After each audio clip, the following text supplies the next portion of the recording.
خدا ہے نہ میرا عشق فرشتوں جیسا۔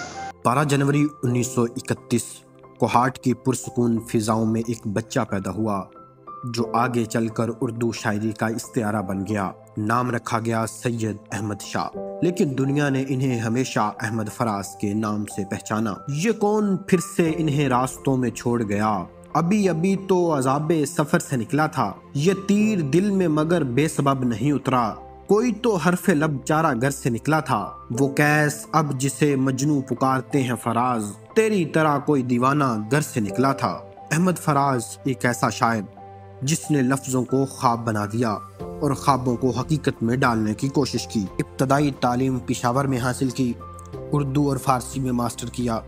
تعلیم کے دوران ہی ریڈیو پاکستان کے لیے فیچر لکھنا شروع کر دیے، اور پھر ایک دن ان کے دل کے جذبات نے شعروں کی صورت اختیار کی۔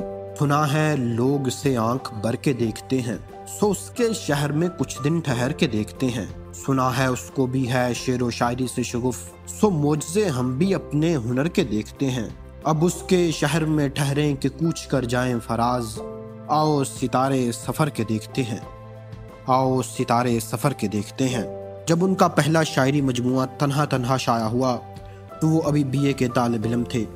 یہ وہ لمحہ تھا جب ایک نیا ستارہ اردو ادب کے آسمان پر نمودار ہوا۔ احمد فراز نے جب شاعری شروع کی تو اس وقت ان کا نام احمد شاہ کو ہاٹی ہوتا تھا، جو بعد میں فیض احمد فیض کے مشورے سے احمد فراز ہو گیا، اور یوں احمد شاہ احمد فراز بن گئے، وہ نام جو عشق، درد اور مزاحمت کا مترادف ٹھہرا۔ فراز نے یونیورسٹی میں تدریس کا پیشہ اپنایا، بعد میں وہ پاکستان نیشنل سینٹر پشاور کے ڈائریکٹر اور پھر اکادمی ادبیات پاکستان کے پہلے سربراہ بنے، مگر ان کا اصل مقام کتابوں یا عہدوں میں نہیں تھا، ان کا اصل مسکن تھا لوگوں کے دل۔ وہ لکھتے ہیں، اور فراز چاہیے کتنی محبتیں تجھے، ماؤں نے تیرے نام پہ بچوں کا نام رکھ دیا۔ جب ملک پر آمریت کا سایہ چھایا تو احمد فراز نے قلم کو خاموش نہیں رہنے دیا۔ انہوں نے مارشل لا کے خلاف آوازیں اٹھائیں، نظمیں لکھیں اور ظلم کے سامنے سچ بولنے کی سزا پائی۔ جب جنرل ضیاء الحق نے انہیں اپنے پاس بلایا تو جواب میں انہوں نے نظم لکھی، محاصرہ۔ میرے غنیم نے مجھ کو پیام بھیجا ہے کہ ہلکا زن ہے میرے گرد لشکری اس کے، فصیلے شہر کے ہر برج ہر مینارے پر کماں بدست ستادہ ہیں عسکری اس کے۔ میرا قلم نہیں کردار اس محافظ کا جو اپنے شہر کو محصور کر کے ناز کرے، میرا قلم نہیں کاسا کسی سبق سر کا جو غاصبوں کو قصیدوں سے سرفراز کرے، میرا قلم تو امانت ہے میرے لوگوں کی، میرا قلم تو عدالت میرے ضمیر کی ہے، اسی لیے جو لکھا تپا کے جہاں سے لکھا، جبھی تو لوچ کما کا زبان تیر کی ہے، میں کٹ گروں کے سلامت رہوں، یقین ہے مجھے کہ یہ حصار ستم کوئی تو گرائے گا، تمام عمر کی ازا نصیبیوں کی قسم، میرے قلم کا سفر رائے گا نہ جائے گا۔ انہیں گرفتار کیا گیا، ان پر پابندیاں لگیں اور بالآخر انہیں جلا وطنی اختیار کرنی پڑی، مگر وہ خاموش نہیں ہوئے۔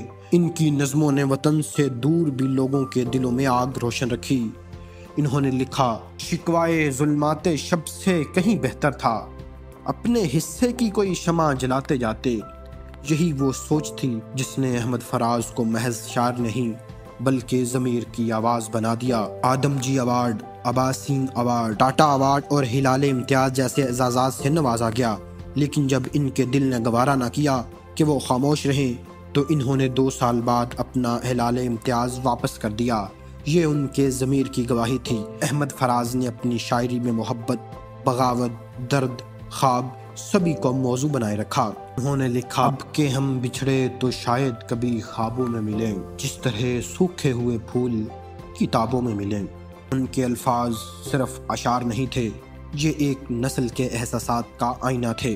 2004 میں انہیں ہلال امتیاز ملا، مگر وہ عزت و وقار جنہیں وہ چاہتے تھے انہیں کسی تمغے میں نہیں ڈھونڈا جا سکتا تھا۔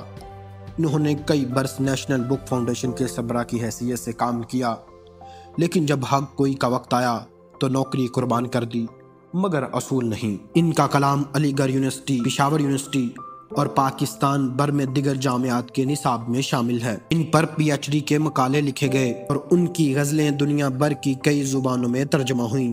25 اگست 2008 اسلام آباد کی خاموش شام میں احمد فراز کا دل ہمیشہ کے لیے تھم گیا، لیکن ان کے الفاظ آج بھی زندہ ہیں۔ اسلام آباد کے مرکزی قبرستان میں وہ آسودہ خاک ہیں، مگر ان کی شاعری آج بھی ہر دل میں دھڑکتی ہے۔ احمد فراز محبت کا شاعر، حقیقت کا آئینہ اور ضمیر کی وہ صدا جو کبھی خاموش نہیں ہوئی۔